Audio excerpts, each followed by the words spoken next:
He's a very, very talented player that I think needs game time. I think he needs. I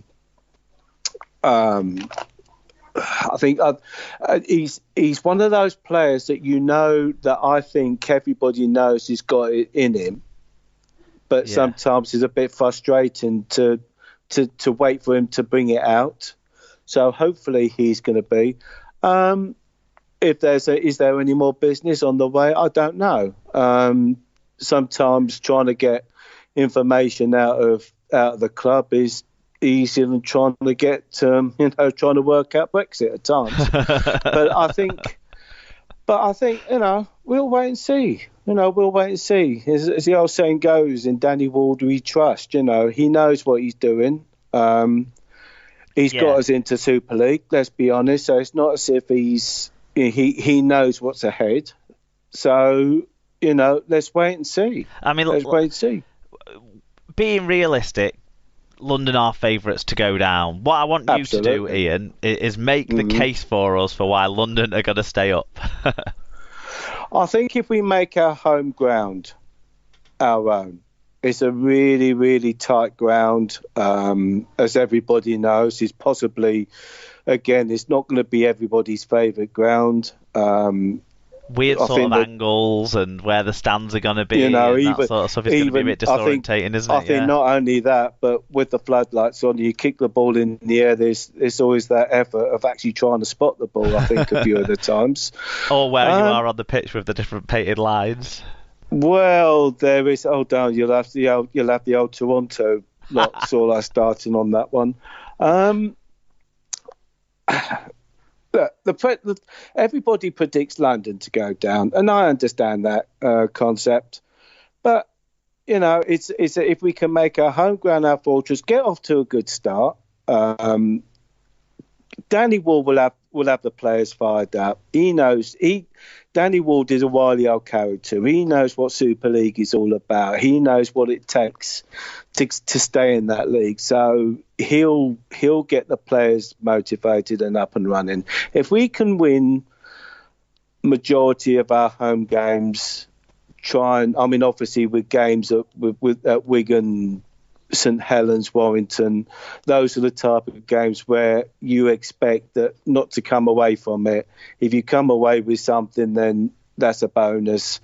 But I think if we can win the majority of our home games on our really, really tight pitch, with a really with a really, really tight ground, which I've got to say, when we played Leeds at home, which I think was like a trial run, I think, for Super League.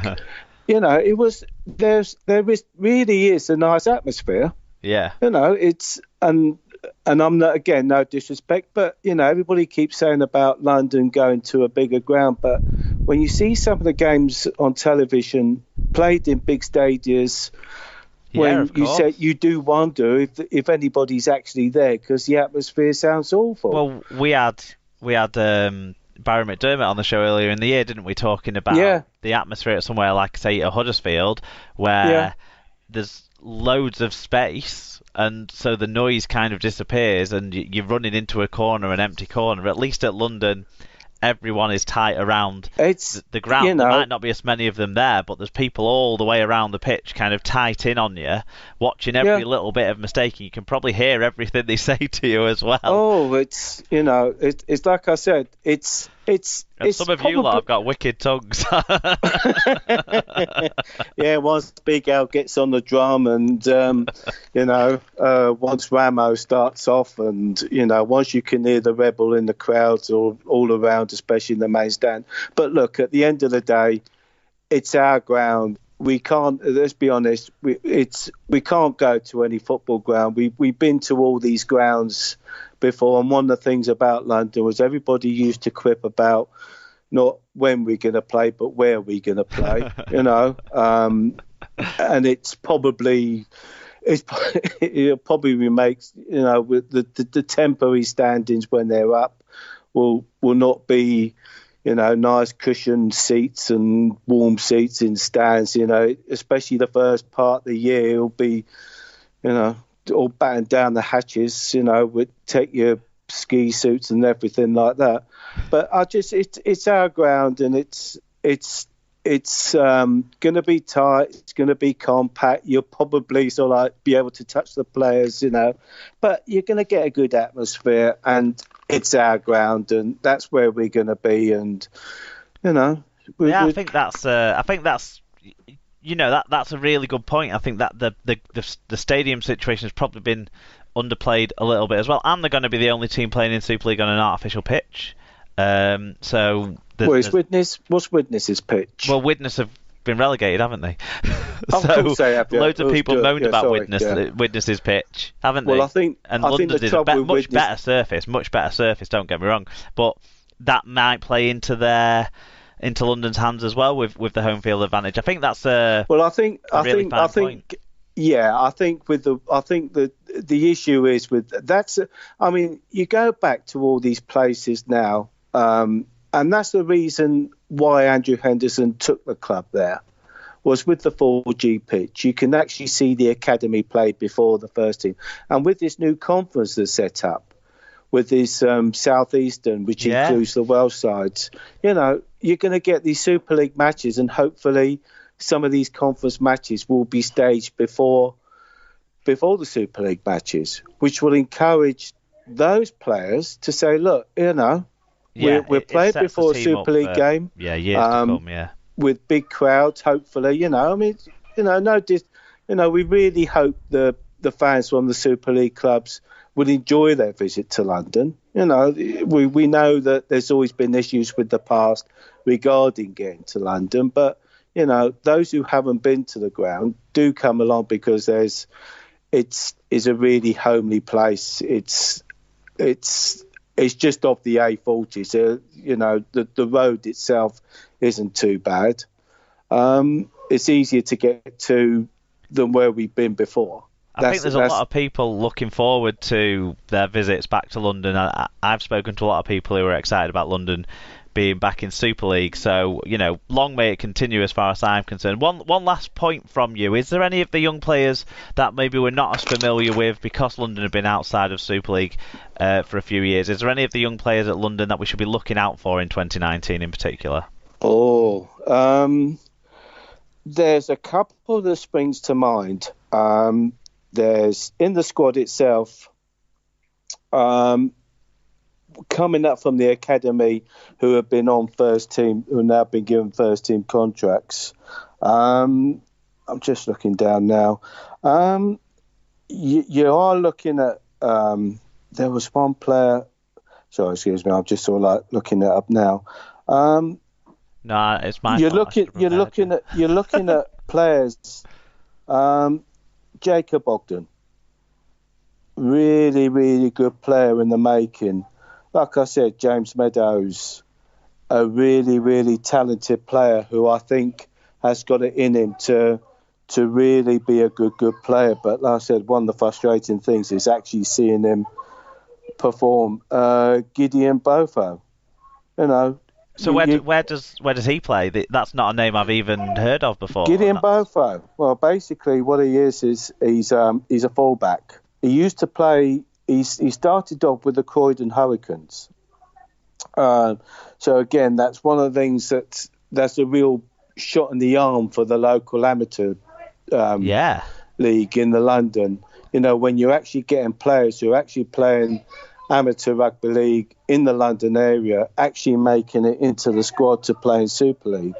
That's fantastic, isn't it, to have the pathway? I think it's great that the Super League's back to give them deliver that dream right the way to the top. Absolutely.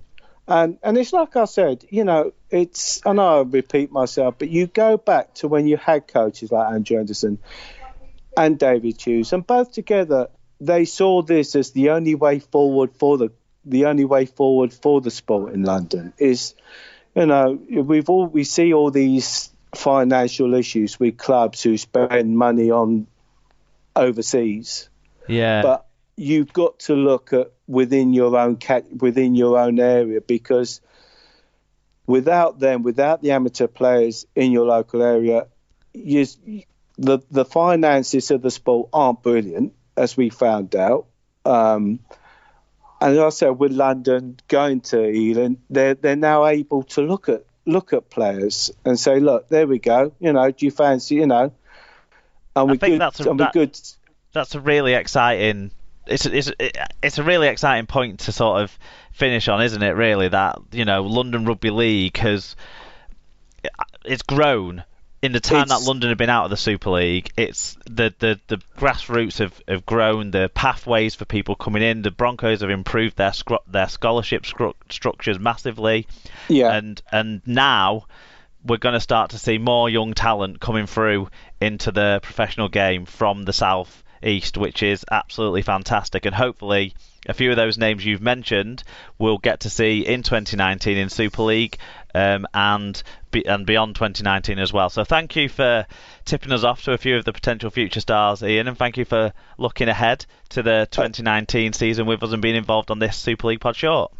Been a pleasure, and look forward to seeing all these new fans coming down to London. Hope you have a good. Can I be the first to wish everybody a happy Christmas and a really happy New Year, and look forward to our clashes in the new year, and look forward to seeing old friends back in London and new friends, and we look forward to coming to these new grounds and meeting more friends, and we wish everybody a happy 2019 and a good season ahead, including yourself, and look forward to our trip to Wigan next year. Yeah, brilliant. Thanks, Ian. We'll definitely say hello again in the new year. Thanks for being involved. Certainly will. No problem. Right, great. Thanks for that again, Ian, and really great to have you back on board.